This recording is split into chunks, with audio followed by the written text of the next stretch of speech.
In 1963, a mechanic at a Sinclair station in Macon, Georgia, diagnosed a dying engine without ever lifting the hood. A salesman pulled in with a Chevy that ran rough and smelled wrong. The mechanic stood at the fender, laid his ear against the air cleaner, and listened for 9 seconds. He said one cylinder was down, and the fault was a burned exhaust valve, not the carburetor the man had just paid to rebuild. He was right. He ground the valve for $4, and that Chevy ran another 190,000 miles. He never plugged anything in. He never owned a meter that cost more than $5. That diagnosis is number 23 on this list, and there is not a technician under 50 who could make it today. They understood engines, not because school taught them, but because the engine was a thing a man could hear, touch, and smell. When a motor ran rough, a 1960s mechanic laid his ear on the air cleaner and his hand on the valve cover, and he knew. We traded that for a sensor that costs $400 and a code reader that tells you which sensor to buy next. We did not lose this because cars got better. We lost it because an industry was built on convincing us the engine was too complicated to understand. The complexity was the marketing. The sealed box was the product. And the men who could read an engine by ear are nearly all gone. Number 22 is read with a screwdriver pressed to your skull, and it finds a knock. A dealer now charges $300 to scan for. Number 14, let a station mechanic find a dead cylinder with a bare hand near the hot exhaust, in under a minute, and it beat the scan tool that replaced it. And number 3, the tailpipe wipe. Every attendant did before 1975 has been dropped from the trade school manuals because the thing it shows in 10 seconds is what the dealership now bills you $185 to guess. These 25 tricks were not about saving money. They were about being in a conversation with a machine. The engine talked. The mechanic listened. That conversation has been silenced by every warning light in every car built after 1996. These were not procedures, they were a language, spoken by men who could name a fault before a single wire was hooked up. That language is nearly dead. This is what was in it. Hit that subscribe button and let us count down the 25 forgotten 1960s diagnostic tricks mechanics did by ear before scan tools existed. Number 25, reading the spark plug in sunlight. Not a repair. The engine's diary, one cylinder at a time. You wound a plug out by hand and held the porcelain to the daylight. Light tan meant a clean burn, sooty black meant rich. White or blistered meant lean, and a valve about to burn. A station mechanic in 1961 read 8 plugs off a tired Buick and found the cylinder leaking oil before the owner smelled smoke. Every American Phi 8 from 1955 to 1980 was built to be read this way. The sealed systems of the 1980s ended it. The plug was not a part. It was a witness. Number 24, reading the vacuum gauge needle. One needle, and the engine confessed everything inside it. You teed a gauge into a manifold port and warmed the engine. A steady needle near 20 inches meant health. A flicker meant a burned valve. A slow drift meant a vacuum leak. A rhythmic dance meant a head gasket. An apprentice in 1959 was kept off a customer's car until he could call the fault off that needle in 30 seconds. A vacuum gauge cost under $5 and read 30 faults. The modern equal costs thousands and reads a code. The needle showed nothing the engine was not already saying out loud. Number 23, the ear laid against the air cleaner. The most honest diagnostic act in any garage before 1980. You leaned in over a warm idle and put your ear to the air cleaner lid. A clean, even draw meant all cylinders pulled together. A hollow miss every few beats meant one was down. You counted it against the firing order. That Sinclair man in 1963 called a burned valve this way, before the salesman finished his coffee. Every American 5.8 from 1955 to 1975 idled slow enough to read by ear. The sealed idles that came later hid the miss. He did not diagnose the engine. He listened to it confess. Number 22. The long screwdriver pressed to the skull. A stethoscope for 60 cents in any toolbox in America. You set the tip of a long blade against the engine and pressed the handle to the bone behind your ear. The steel carried the sound into your skull. A sharp tick lived in the valvetrain. A deep knock lived in the bottom end. A country mechanic in 1960 found a bad lifter this way in a minute, while the dealer wanted the engine torn down. The trick came over from steam and farm machinery, and lived in every shop manual until electronic listeners sold the same job for hundreds. The screwdriver did not make the sound. It carried the truth. Before we go on, I made something special for you. A guide for men like us, who still believe a man should be able to keep his own car running. It's the Forgotten Mechanic's Handbook, the old-fashioned car repair secrets our grandfathers used to fix any engine and keep it running for decades. But these skills are disappearing fast, and once they're gone for good. Don't pay another mechanic ever again. Scan the QR code on screen or click the link below. Go ahead, I'll wait right here. Number 21. Telling a rod knock from a main. Bearing by sound. The line between a weekend repair and a scrapped block. You listened to the knock and watched the engine speed. A rod knock sharpened as you blipped the throttle and doubled when you cut that cylinder. A main bearing was deeper, heavier, and worsened under load. A fleet mechanic in 1962 saved a trucking company a rebuild by calling a single rod and dropping only that pan. Every flat tappet V8 knocked in a language any seasoned ear could read. The skill left when bottom-end work moved to the remanufacturer. 2 knocks, 2 futures, and his ear stood between them. Number 20. Hearing the valve lash before you measured it. A faint tick that the clearance had opened up.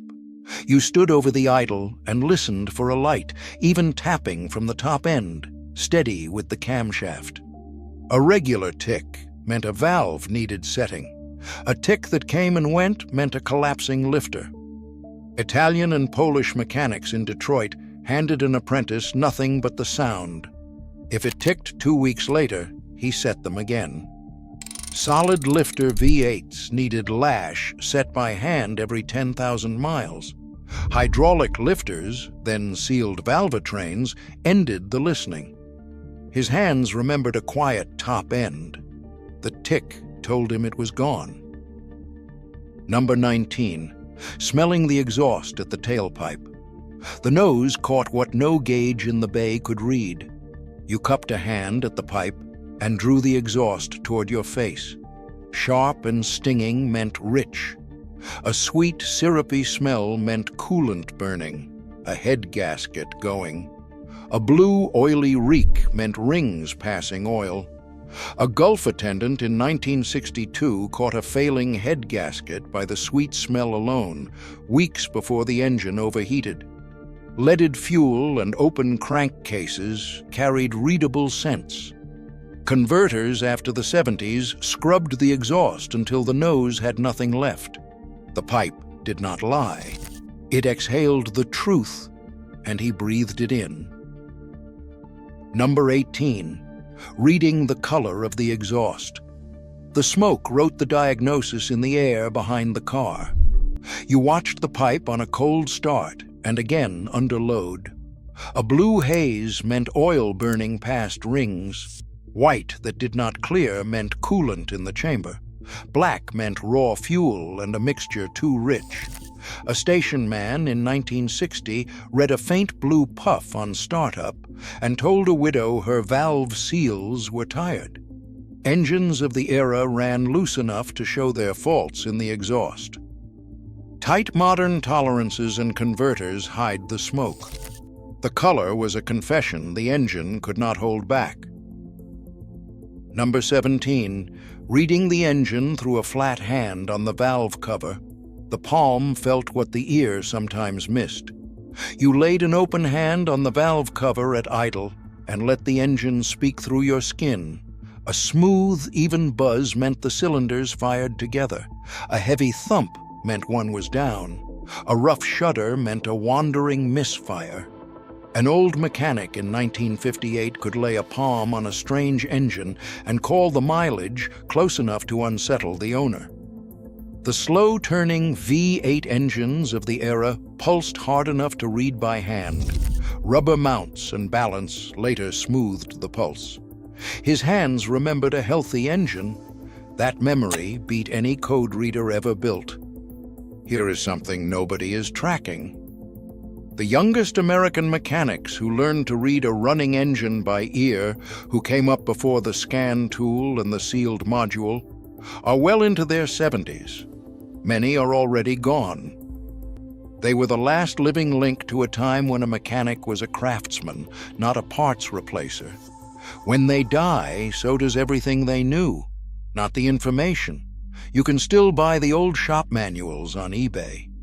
The instinct, the judgment that lets a man stand in front of a misfiring V8 and know, before a gauge is touched, whether it is a vacuum leak, a fouled plug, a sticking valve, or a tired bottom end. That instinct was built by 20,000 hours next to engines that talked. They learned it from a boss who pointed at a running motor and walked away. Modern engines do not talk anymore. They send error codes. The men replacing the old mechanics do not listen for sounds. They read what the computer tells them. The chain that ran from one garage bay to the next, apprentice for 50 years, is breaking. We are not replacing it. Number 16, reading compression with a thumb over the plug hole. No gauge, just the pressure against the skin. You pulled a plug, set your thumb over the hole, and bumped the engine on the starter. A strong cylinder pushed your thumb off with a sharp pop. A weak one barely lifted it. A backyard mechanic in 1959 found a dead cylinder this way on a neighbor's truck with no tools but his hand. Low compression engines of the era could be read by thumb. The high-pressure cylinders that came later need a gauge to begin.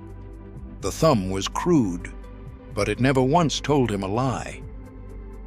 Number 15, pulling one plug wire at a time to find the dead cylinder. The simplest cylinder test ever devised. You pulled each plug wire off at idle, one by one, with insulated pliers. A good cylinder made the idle drop and stumble. A dead cylinder changed nothing, because it was already giving nothing. The one that made no difference was sick. A tune-up man in 1961 ran this on every rough car, naming the bad cylinder before he reached for a wrench.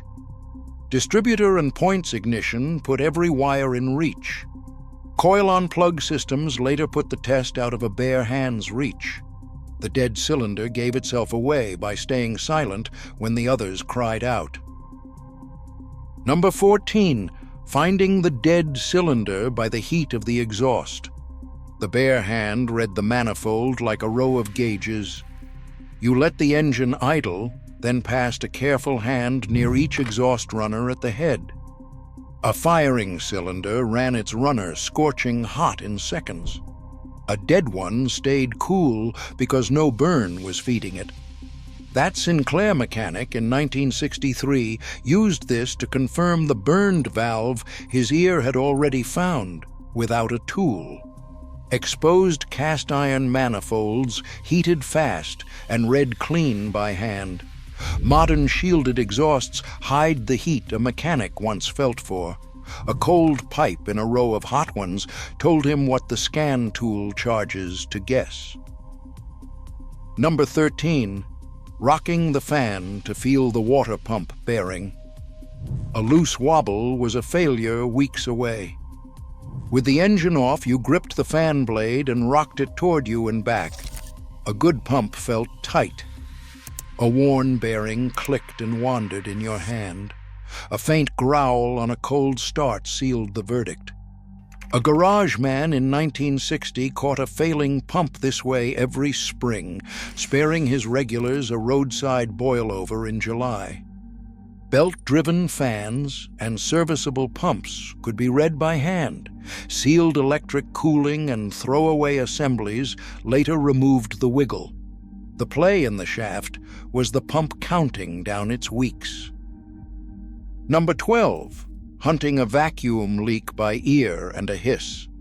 Unmetered air the carburetor never counted.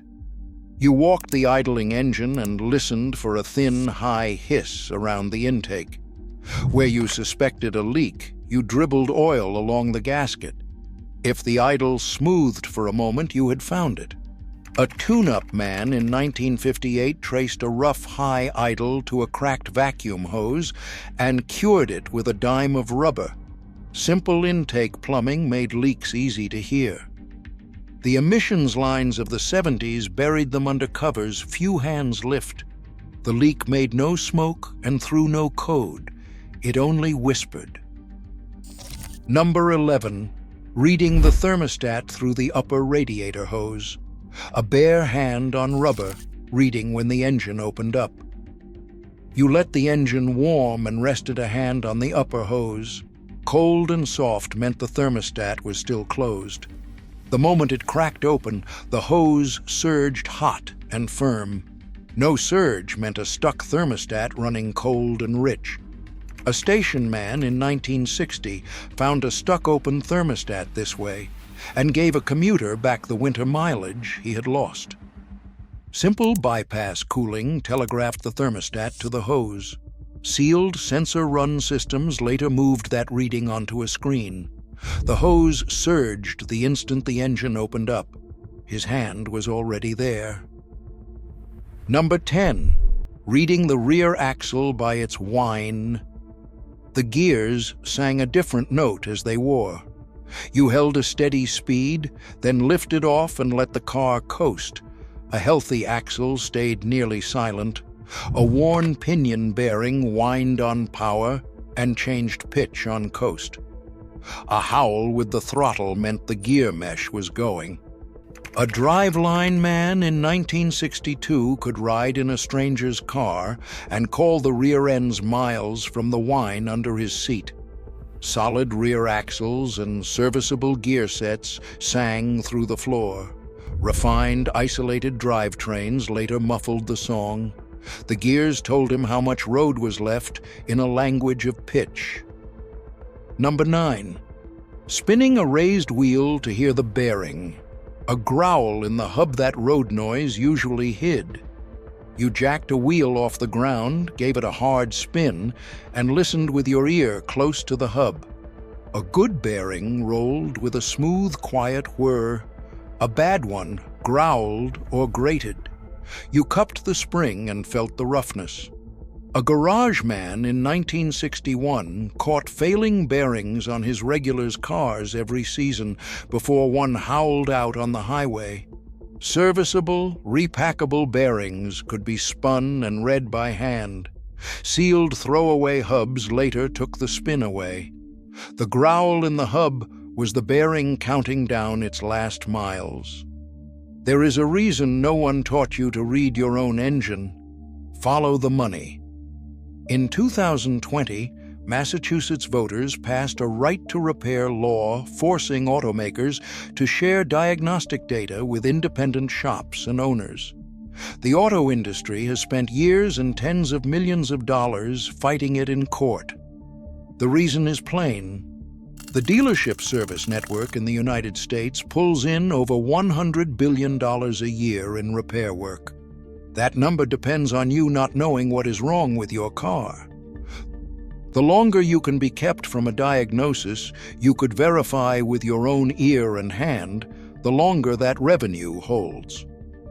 A vacuum gauge that cost $5 in 1965 read 30 faults. The scan tool that replaced it costs thousands, locks behind a yearly fee, and still points the technician at whichever sensor to swap next. We did not upgrade our understanding. We rented it back, one diagnostic fee at a time. The skill was not lost by accident. It was made to look impossible, on purpose, by the people who profit every time you cannot do it yourself. Number 8. Listening for the fuel pump on the first turn of the key. The tick that told you fuel was coming. You turned the key one click short of start and listened. A mechanical pump gave a faint clicking as it filled. An electric pump gave a low buzz that settled in a second. A buzz that never settled meant the pump was starving. A traveling man in 1964 listened for that prime every morning because a dead pump 200 miles from home meant a night in a motel. Simple pumps and open bays let you hear the prime. Buried tank pumps and sealed cabins later swallowed the sound. The prime was the engine clearing its throat. He always waited for it. Number 7. Hearing the ping under load, the faintest rattle that the timing had gone too far. You took the car up a grade in high gear, under a heavy foot, and listened for a sound like marbles in a can. That faint rattle was detonation, the fuel lighting too early and hammering the pistons. A mechanic in 1956 tuned a feed hauler's truck by this sound alone, finding the edge where it pulled hardest without braking. Distributor timing was set by hand and read by EAR under load. Computer-controlled timing later took the judgment out of human reach. The ping was the engine's one cry of pain.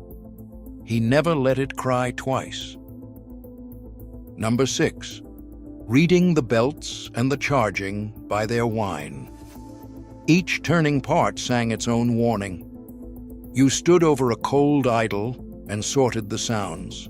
A high squeal meant a glazed or loose belt slipping. A steady whine that rose with engine speed meant a generator bearing going dry.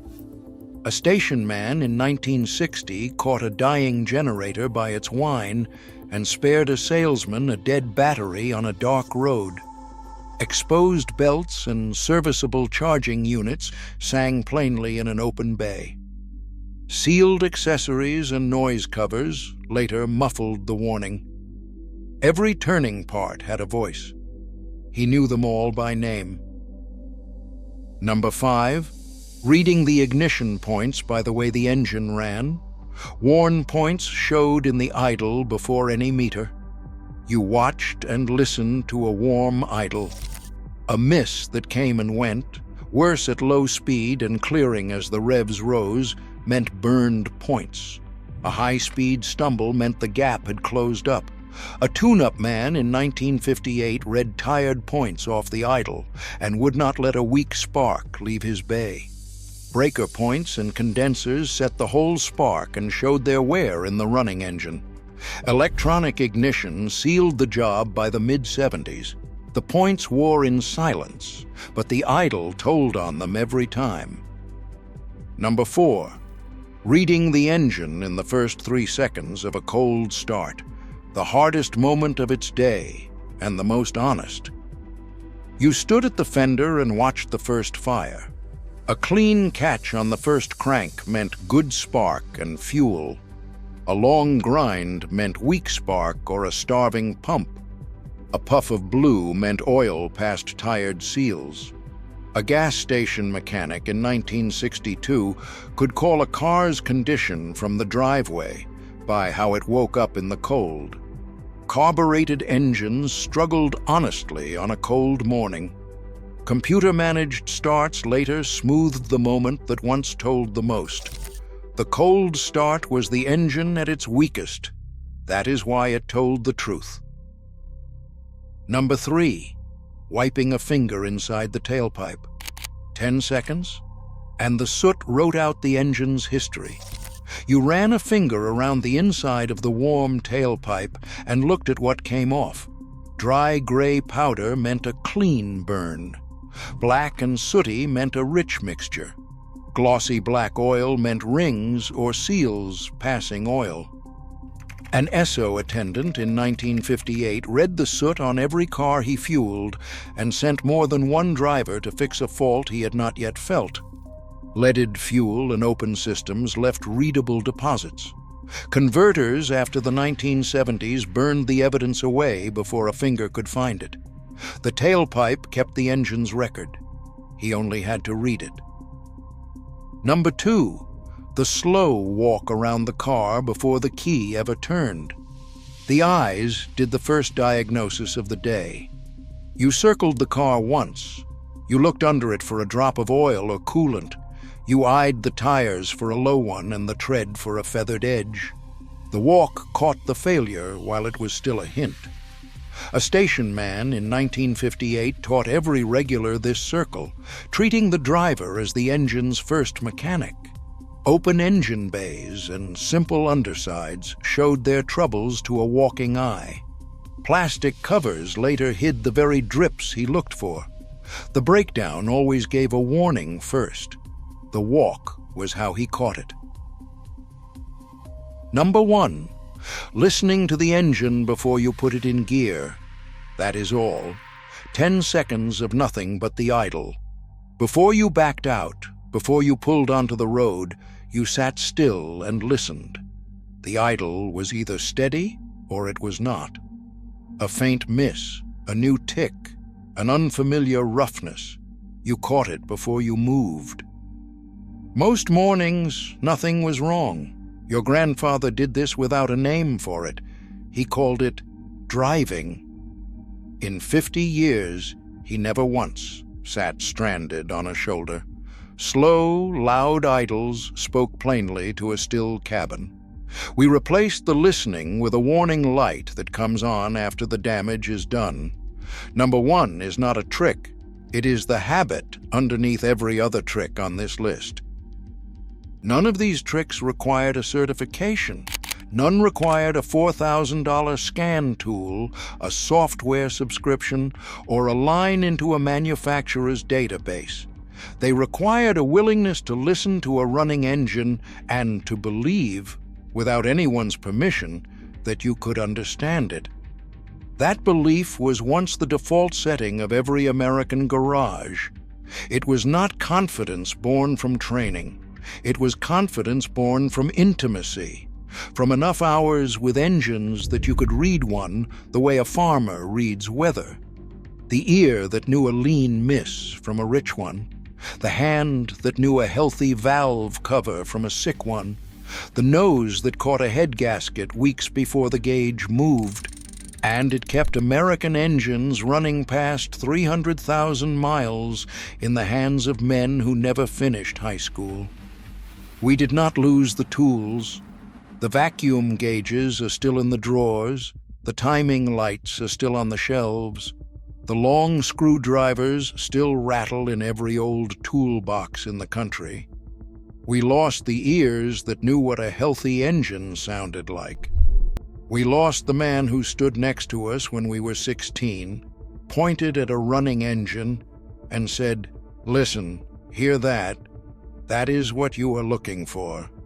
He is gone now, and most of what he knew went into the ground with him.